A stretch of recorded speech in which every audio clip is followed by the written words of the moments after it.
you guys were not. You were in. Actually, you were in our preseason. I was in Portland as well.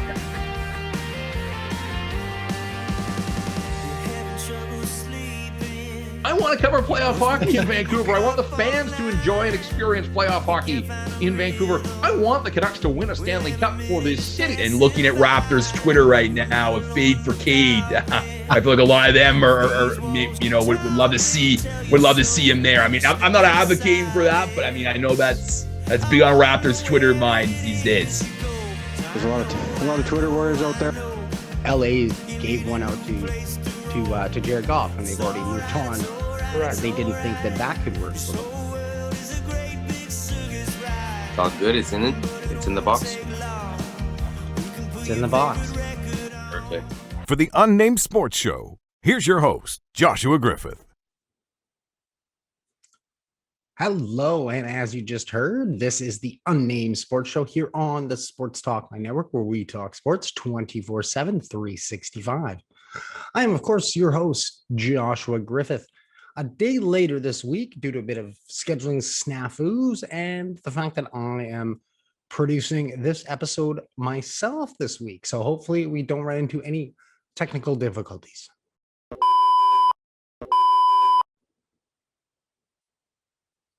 Okay. So today on this show, not going to be joined by anyone, but I'm going to be giving you some Whitecaps media from the newest Vancouver Whitecaps, Brian White. And then we're going to hear from the newest father on the Vancouver Whitecaps, goalkeeper Maxime Crepeau, who spoke to media this week. A little bit off for timing for the audio and visuals. So we're going to keep that one a little bit shorter, but Brian spoke for about 8 minutes. So before we get started, of course, there's some things we need to take care of. Hit that like button down at the bottom. Comment along what you think of the Whitecaps season so far. I'd love to hear what you guys think. Be happy to respond and get back to you. And then, of course, give me your thoughts. Make sure that you subscribe to the Sports Talk Line channel if you don't already. And yeah, I don't have to plug any sponsors in this spot, but if you are looking for ad space and are a local BC company, or even, hey, worldwide, I mean, Sports Talk Line, we have people everywhere. So you can definitely put your thing in here. So housekeeping out of the way, stuff to pay the bills, that's done. And I call it housekeeping. I worked in housekeeping for a year. Story for another day. But before we get into that, obviously the Vancouver Whitecaps traded for Brian White from the New York Red Bull for $400,000 general allocation money, GAM, or funny money to some. Brian is not a number 10, in case you were wondering. He's a striker that should fit in nicely with Lucas Cavallini, kind of a similar style player. Maybe can make more of the runs, but more of a 6-yard walk finisher guy. Cavallini will be away on international duty, hopefully for a while in the next 3 months. So that should be a nice fit for Brian. We heard from him this week as he has seen the Vancouver team. He's been training in Utah with the team, and so he was asked how he would be a good fit in Marc Dos Santos' system. He talked a little bit more. First, he was just asked about how training was going and adjusting to the new squad. So let's hear from him. Yeah, it's been great ever since I got here. The guys have been really good and welcoming me into the team. So it's a really good group of guys that have been welcoming me with open arms, and training's been good. It's been a little bit of an adjustment with the heat, the elevation, everything, but I like the way the team plays. I like the way, things have come together the past 4 days. And, I'm just looking forward to first a scrimmage on Friday and then, the game against Salt Lake next weekend. All right. For everyone here, if you could just introduce yourself, since it's your first time speaking to Brian, just who you are and what organization you're with. We'll go to Har. Hi, Brian. This is Har with Daily Hive up here in Vancouver. I have a few questions for you. When did you find out about your move to Vancouver, and what were your initial thoughts on the big trade? Thank you. So I found out Tuesday night. It came as a little bit of a surprise to me because I hadn't heard about any possible moves really from my agent beforehand. But when I found out, honestly, my first reaction was excitement because, the one time I had been to Vancouver, I loved it there. And it looked like a great opportunity for me career-wise. So, my first reaction was like, I think this is going to be a good situation for me, and hopefully I can, come in and contribute to the team. What kind of player striker are you? What are your assets, and what can fans expect to see from you? Obviously, you're a striker and you score goals, but what else? Yeah, I think I pride myself on being able to hold the ball up and, create space for other guys with my runs and movements and stuff. I like to get on the ends of crosses and, make little diagonal cuts and runs in the box. So, I like to be active in the box. When the ball is in there, I sniff it out and try and get on the end of it and put it in the back of the net. Now, as a New Jersey native, I understand Jake Nowinski a little bit. Mm-hmm. How far back does that go? And what was your initial chat and conversation with him when the trade went down? Obviously, you must be excited to have another New Jersey guy on the team. Yeah, I think I initially met Jake a couple years ago. In New Jersey, the soccer circle is pretty small, so we would get together with a bunch of other, pros and college kids in the area and play pickup soccer in the off season. So that was the first time I really met Jake and became friends with him. And then, my initial reaction or conversation with Jake was, he was very positive about, how cool that Vancouver is as a city, how I want to fit into this team and this organization. So it's been there were positive chats from the start and really helped me get excited for the move out here. I believe you scored a goal against the Whitecaps at Red Bull in your first full season. What do you remember about that game and just playing against the Whitecaps and seeing them as an oppositioner throughout the league? Yeah, and I scored 2019 against Vancouver at home, and Vancouver was I debuted against them back in 2018. I've always liked the way they played, possession-based team, and I'm just excited. I think I'll fit in well, and I'm looking forward to getting out on the field. Thank you very much. I'll let someone else ask a question. Thank you, Hart. We'll go to Josh now. Joshua Griffith, Sports Talk Line up here on Vancouver Island. Brian, you've spent most of your career out on the East Coast. What is it like just personally for you to now move to Utah for a little bit and then have to up route again and go to Vancouver for the remainder of the season? Yeah, honestly, it was a little difficult at the start. This will be the first time I've ever really lived away from home besides my time in college. Growing up in New Jersey, playing in New Jersey. So yeah, it'll be a little bit of an adjustment, but I'm excited to, experience something different. Utah and completely different than Jersey, and then Vancouver is going to be a completely different experience than New Jersey. So I think it's going to be good for me to experience, different cities, different environments. I'm really excited about it. Obviously, you've had your, own season with the New York Red Bull to worry about, but have you seen much of Vancouver's play this year, of Marc Dos Santos' tactics? What do you make of that, and how do you think he'll be a fit in the squad? Yeah, honestly, being in the East Coast, I haven't watched too many games from the West Coast, but when I found out the trade, I watched a couple of the highlights, and just from being in training and, the video sessions, I like how it's, very possession based. It's very slow the game down, control the game, and wait for the right moments to find our opportunities to attack the goal. And I think for me, that's kind of the way I like to play soccer. It's how I enjoy it. And, I think it's going to be, a good fit for me. And I think I'll slide in well. Thanks a lot, Brian. Welcome to the club and best of luck. Thank you. Thanks, Josh. We'll go to Sam. Yeah. Hi, Brian. Welcome to Vancouver, at least in spirit for now, from SB Nation. In terms of, you talked a little bit about the play style and maybe that it wasn't something you'd heard a lot about prior to the move. What was that initial conversation with Marc Dos Santos or Axel Schuster like about the role they expected you to fill within the team? Because I think a lot of people out there were maybe surprised that a striker was brought in. There's certainly already a decent slot of guys on the roster. So what was that conversation like, and what do you understand your role to be going forward this season? Yeah, my initial conversation was I'm coming and competing for a spot to, play a lot. And with, the international breaks this summer, and there's going to be a lot of opportunities to fight for a position to be in the starting team and get a lot of minutes. So, I'm really excited for that opportunity, and, I'm really going to work hard to, earn my spot on the field. And just a second quick one from me. Vancouver has made pretty significant strides in terms of holding more possession this season, but getting that final ball into the box has been a bit of a challenge. With, is that something where you can thrive still on limited opportunities, or could you also be part of, linking up with other forwards and creating more of those final balls as well?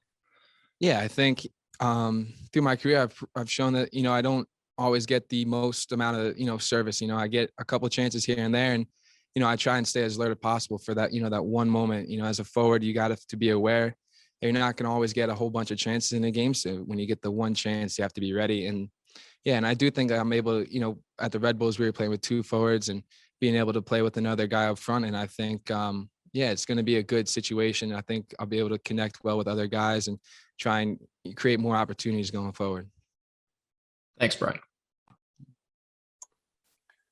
Thank you, Sam. And we'll go back to Har for a couple more questions. Thanks, Brandon. I have a couple of quick questions. I noticed you changed your number. Did they assign that new number to you, or what's the meaning behind that? No, it was my original number that I had chosen at Duke. And then when I had gone to the Red Bulls, 24 was already taken. So I had flipped it around and, it was open again. So I decided to go back to it. Now, I did a bit of research online. Now I'm trying to see, is your nickname, just a second. Is your nickname B-Dub or Whitey? What's behind that? Who came up with your nickname there? I think a couple of guys have called me B-Dubs at Red Bull, but for most of my life, everyone's kind of called me Whitey wherever I went. So that's Thanks, probably Brian. my most popular nickname. Yeah. Good luck with the Whitecaps. Thank you. All right. Thank you, Har, and thank you, everyone, for the questions today. Thank you, Brian. Have a good day. Thank you.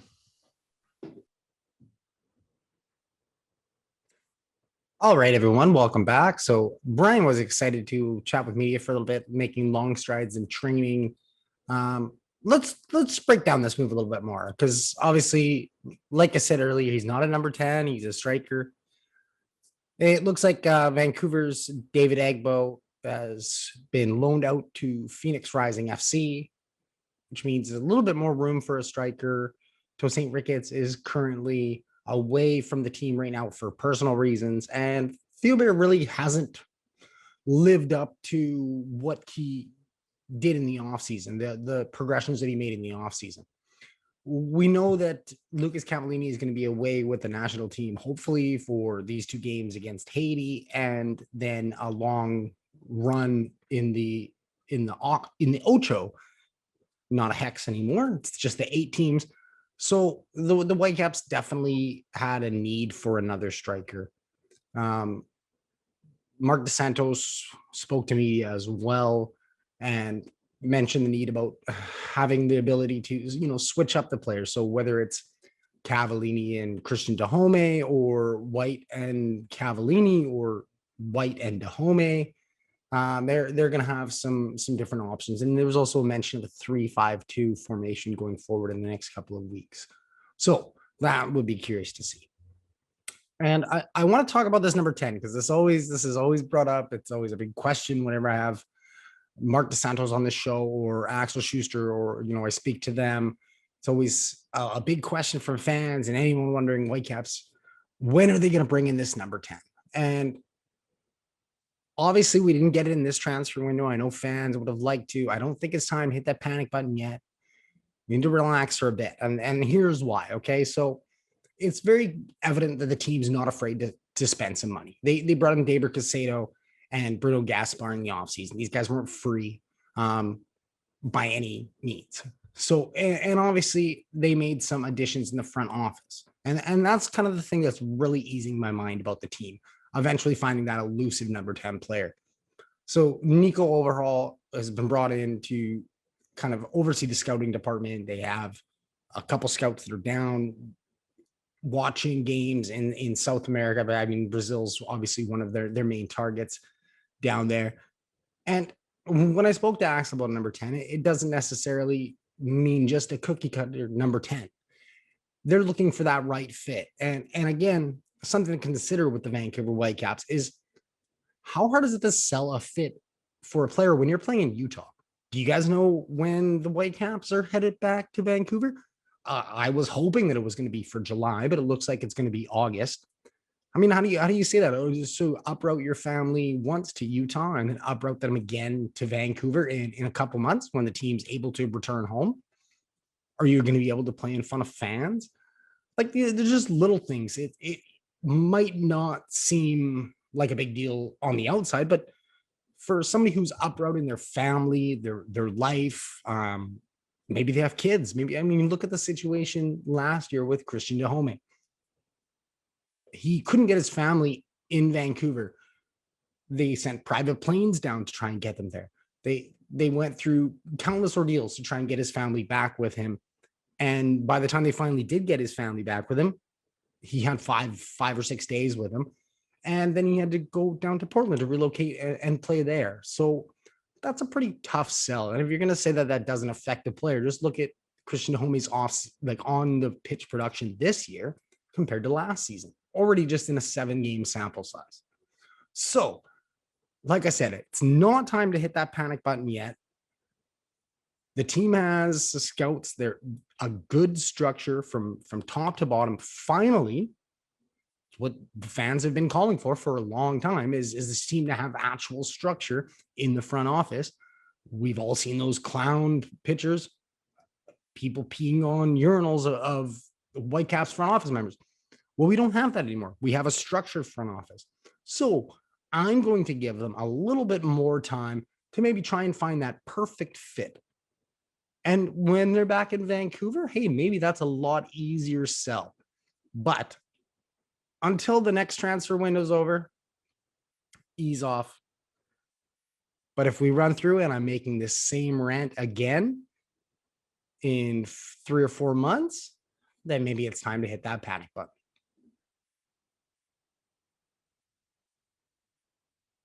Okay, so it's not all doom and gloom bad stuff, even though I'm going to mention after this one interview, I'm going to give my thoughts on some other Whitecaps rumors.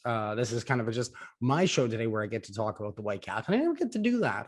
Normally I always have guests on and I'm chatting with them, asking questions.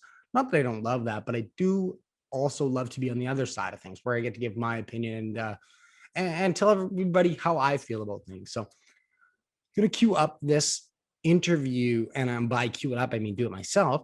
This interview with Maxime Crepeau. He spoke for about 10 minutes with media, but the file that we got from the team was a little bit off in audio and video. So just going to play about 3 minutes of that. It was a lot of congratulatory stuff as well at the beginning about him and Christina having the new baby. So I send my congrats out to you guys. I mean, I obviously messaged him, sent it out personally. But going to cue that up for a couple minutes and just kind of get some Max's thoughts on the first 7 games of the year so far and a look ahead to getting back in action. So here is Max. Round of the playoffs. Have you been talking to family back in Quebec? And what have you made of the crowds and the atmosphere if you watch the games and just overall the buzz in the city from maybe people you've talked to back home? Merci. Yeah, Montreal Canadiens are in the semifinal. Yeah, so honestly, this city lives for the Montreal Canadiens. So everyone is watching. There's always a vibe when there's game days. You can even sense it on social. All you see on your feed is the stuff of the Montreal Canadiens. So there was quite some banter when we beat Toronto. A lot of people was cupping it hot at me, and then I say, "Hey guys, see you." And then we got the broom out. But yeah, it's gonna be a hard fought series for the next one because Colorado and Vegas are 2 good teams. So this is my fan base analysis of of the NHL playoff. Great, Joshua, please. Hi, Max. Congrats, and send my best to Christina as well. I have a Whitecaps related question, if that's okay.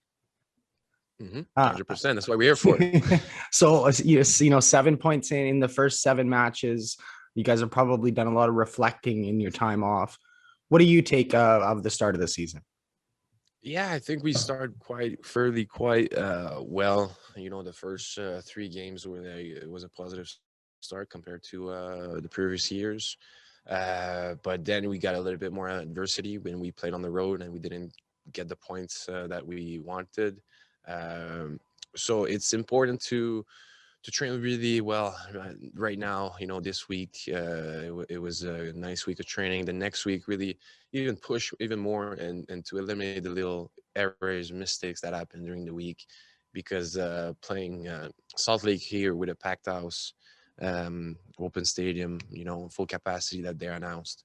After that, we play Galaxy here, open stadium as well, which might have a lot of a fan base, Mexican fan base, because of Chicharito, let's say it.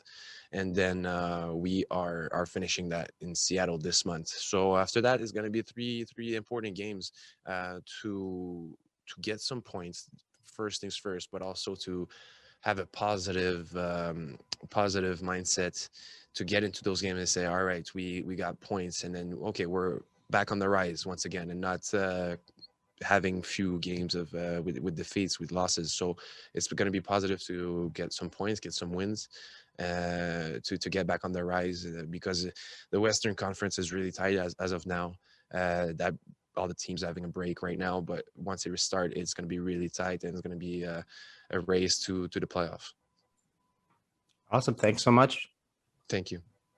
Outstanding. Thank you, everyone. Maxime, thank you very much. Have a great afternoon. All right. Like I said, I kept that one real short because the audio and video were not synced up properly, but that's okay. It was great to talk to Max again. Good to hear that his daughter's doing good, back at training and pushing for a spot. There was a lot of Canada men's national team talk as well. If you missed out, I believe the Whitecaps have the full interview up on their website. So I want to get into a couple other Whitecaps things that are out and about there at the moment. One of them being the head coach, Marc Dos Santos, and people being frustrated with what he's done with the team in his 3 years. Obviously, he is up for a contract renewal if that's something the club wants to do. And for me, I really have liked the job that Marc Dos Santos has done. The first year he came, he bare bones squad. He had to completely rebuild from Carl Robinson. Took him kind of a year to find how he wanted to do things. And then last year, where I thought the team was really set up to do good things, we saw it at a great, in a losing effort. They had a not great, but a good performance against Sporting Kansas City in the opening, and then we're able to go on the road and beat LA. And then the whole pandemic hit, and the team was uprooted and has not been able to play at home since. So really, to judge Marc Dos Santos in that kind of a situation, I don't think it's fair. If Axel Schuster has somebody else that he's thinking of, he wants to go a different direction, but I really like what Marc has done for the culture of the team. And I wish that he could be back at home in Vancouver to do more of the little culture stuff that he's done, because obviously before media, I was a big fanboy. You can see in the background. And Marc was, very adamant about coming up to fans at the end of the game, talking to supporters, being there. And, there's the little different things. And I don't know if anybody's familiar with all the Super League garbage that went on in Europe and stuff. But the fans are a big deal in this game. And it would be nice for Marc to have more of a run at home in front of the fans and getting the full, I guess, weight of what he could get out of this team.